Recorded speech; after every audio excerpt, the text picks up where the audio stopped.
Part 2. IDA Server. Installation on Linux.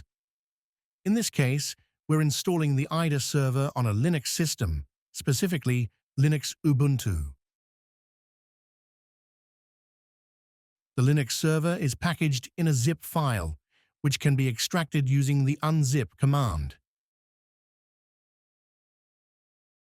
Now, as the zip is unpacked and placed into the file system, all files needed for the IDA server to start can be found there. This process might take a moment, but afterward, the IDA server is successfully installed on the system. For verification, you can check if there's a file with the identical name as the zip file, but without the .zip extension.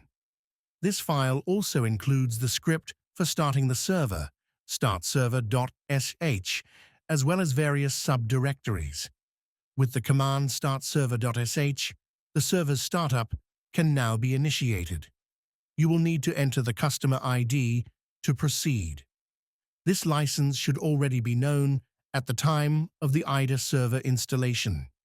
If this is not the case, please contact your sales representative or the sales engineering team at Planet AI. If the customer ID is entered incorrectly, the installation process cannot continue. Alternatively, the license can also be entered in the etc. directory of the unpacked IDA file system in the server config.properties file under license model.server.customer.id to avoid typos when entering the customer ID. In the section below, under license model.server.urls, the license server verifying the validity of the license and the backup server can be viewed. This also means that an internet connection is required for the installation of IDA.